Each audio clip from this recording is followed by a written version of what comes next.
Welcome to short and hub channel. మనము ఈరోజు ఈ వీడియో ద్వారా లా క్వాలిఫికేషన్ ఉన్నవారికి సెంట్రల్ గవర్నమెంట్ డిపార్ట్మెంట్స్లో పడినటువంటి లా సబ్జెక్ట్ మీద నోటిఫికేషన్ గురించి ఈ వీడియోలో పూర్తిగా తెలుసుకోబోతూ ఉన్నాము.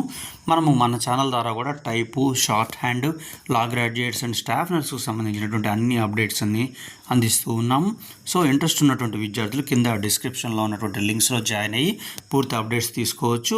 అలాగే మన ఛానల్ని ఎవరైనా ఎంకరేజ్ చేయదలుచుకున్నట్లయితే జాయిన్ బటన్ ద్వారా కూడా జాయిన్ అయ్యి మీరు ఎంకరేజ్ చేయొచ్చు. స్టేట్ అండ్ సెంట్రల్ గవర్నమెంట్కి సంబంధించినటువంటి స్టెనో టైపిస్ట్ అన్ని నోటిఫికేషన్స్ అందించడం అనేది జరుగుతున్నది. సో మనం ఏదైతే టాపిక్ అనుకున్నామో ఆ టాపిక్ గురించి డిస్కస్ చేద్దాము.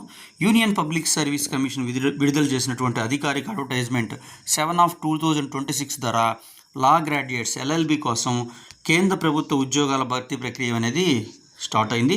సో దానికి సంబంధించి పూర్తి వివరాలు తెలుసుకోబోతున్నాము. పోస్టులు, క్వాలిఫికేషన్స్. సో ఇవి ప్రధానంగా రెండు రకాల పోస్టులు ఉన్నాయి. ఇక్కడ కంపెనీ ప్రాసిక్యూటర్, అలాగే లీగల్ ఆఫీసర్ అనేటువంటి పోస్టులు ఉన్నాయి. సో వీటికి ఇంపార్టెంట్ డేట్స్ వచ్చేసరికి ఆన్లైన్ దరఖాస్తులు ప్రారంభ తేదీ వచ్చేసరికి జూన్ 27, 2026.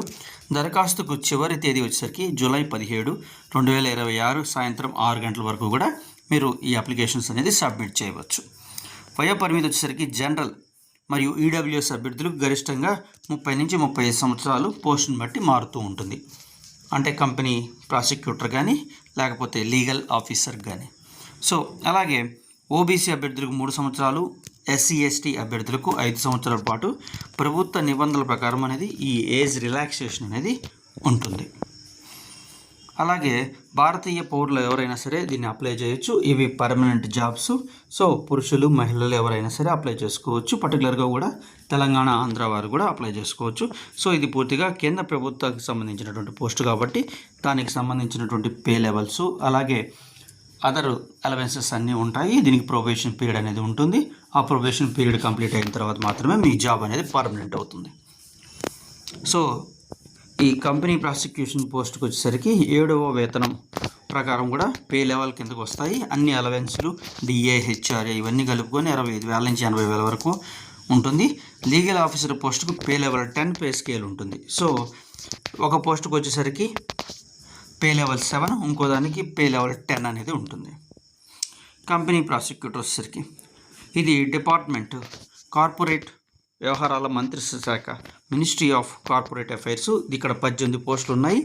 సో గుర్తింపు పొందిన యూనివర్సిటీ నుంచి LLB లేదా ఇంటిగ్రేటెడ్ లా అనేది చేసి ఉండాలి. ఈ పోస్టుకు ఎటువంటి అనుభవం అనేది అవసరం లేదు. ఫ్రెషర్స్ కూడా నేరుగా అప్లై చేసుకోవచ్చు. లీగల్ ఆఫీసర్ వచ్చేసరికి ఇది directorate general of civil aviation సంబంధించి 12 పోస్టులు ఉన్నాయి. అర్హత LLB అనేది కలిగి ఉండాలి. సో ఇది అప్లికేషన్ సంఖ్య ఆధారంగా కూడా ఒక స్క్రీనింగ్ లేదా రిక్రూట్మెంట్ టెస్ట్ అనేది కండక్ట్ చేస్తారు. అందులో సాధించిన మార్కులు, పర్సనల్ ఇంటర్వ్యూ ఆధారంగా కూడా ఈ ఎంపిక అనేది జరుగుతుంది. సో ఇక్కడ వచ్చేసరికి జనరల్, OBC, EWS కేటగిరీ అభ్యర్థులకు ఎవరైతే పురుషులు ఉంటారో వారికి ₹25 మాత్రమే. అలాగే SC/ST, దివ్యాంగులు మరియు అన్ని కేటగిరీల మహిళలకు ఎటువంటి ఫీజు అనేది లేదు. ఫీజు పూర్తిగా కూడా మినహాయింపు అనేది ఉంది. సో అధికారిక వెబ్సైట్ ఏదైతే ఉందో upsconline.nic.in ద్వారా కూడా మీరు 1 టైం రిజిస్ట్రేషన్ పూర్తి చేసుకుని తర్వాత ఏదైతే అడ్వర్టైజ్ నెంబర్ 7/2026 ఉందో అక్కడ ఉన్న లింక్ మీద క్లిక్ చేసి మిగతా ఆన్లైన్ ఫారంని ఫిలప్ చేయాల్సినటువంటి అవసరం ఉంటుంది. సో ఎంతమంది ఎన్ని అప్లికేషన్స్ వచ్చాయనే ఆధారంగా కూడా ఈ టెస్ట్ అనేది కండక్ట్ అనేది చేస్తారు. సో ఎగ్జామ్ ప్యాటర్న్ కూడా చూద్దాము. సో ఈ ఎగ్జామ్ టెస్ట్ ప్యాటర్న్ వచ్చేసరికి ఆన్లైన్ లేదా ఆఫ్లైన్లో జరగచ్చు. CBRT లేకపోతే OMR బేస్డ్ అయినా జరగచ్చు. మల్టిపుల్ చాయిస్ క్వశ్చన్స్ ఉంటాయి. 300 మార్క్స్, 2 అవర్స్ ఉంటుంది. అలాగే ఈ క్వశ్చన్స్ అన్నీ కూడా ఇంగ్లీష్ మీడియంలో ఉంటాయి. సో దీనికి నెగిటివ్ మార్కింగ్ కూడా ఉంటుంది. తర్వాత మనకి రాత పరీక్షలో వచ్చినటువంటి మెరిట్ ఆధారంగా కూడా మనకి షార్ట్ లిస్ట్ అనేది చేస్తారు. తర్వాత పర్సనల్ ఇంటర్వ్యూ అనేది చేస్తారు. ఎవరికైతే ఈ క్వాలిఫైయింగ్ మార్కులు వచ్చేసరికి కేటగిరీల వారీగా ఇది చేంజ్ అవుతుంది. సో జనరల్ EWS వచ్చేసరికి 50 marks, OBC 45, SC/ST, PWT 40 marks వచ్చినా సరిపోతుంది. ఫైనల్ వెయిటేజ్ ఎవరైతే మెరిట్ లిస్ట్ ప్రకారం ఉంటారో వాళ్ళని 75:25 నిష్పత్తిలో పరిగణలోకి తీసుకుంటారు. అంటే మీ ఫైనల్ సెలక్షన్లో రాత పరీక్ష మార్కులు 75%, ఇంటర్వ్యూ మార్కులు 25% వెయిటేజ్గా ట్రీట్ చేసి మిమ్మల్ని ఈ జాబ్కి సెలెక్ట్ చేయడం అనేది జరుగుతుంది.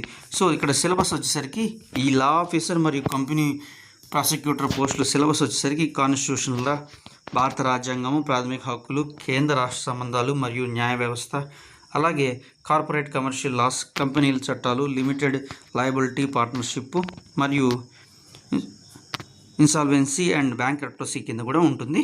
అలాగే ఇండియన్ పీనల్ కోడ్, భారతీయ న్యాయ సంహిత, criminal procedure code, Bharatiya Nagarik సురక్షా సంహిత మరియు సాక్ష్య చట్టం ప్రకారం కూడా వీటికి సంబంధించినటువంటి టెస్టులు అనేది ఉండేటువంటి అవకాశం ఉంది. సో మీలో ఈ క్వాలిఫికేషన్ కనుక కలిగి ఉన్నట్లయితే పూర్తి నోటిఫికేషన్ అనేది చదువుకున్న తర్వాత మాత్రమే మీరు ఈ పోస్టులకి అప్లై చేయగలరు. అలాగే ఈ ఇన్ఫర్మేషన్ మీకు నచ్చినట్లయితే ఒక చిన్న లైక్ చేయండి. టైపు, షార్ట్ హ్యాండ్ సబ్జెక్ట్ సంబంధించినటువంటి అన్ని నోటిఫికేషన్స్, డిక్టేషన్స్ కూడా అందించడం అనేది జరుగుతూ ఉన్నది.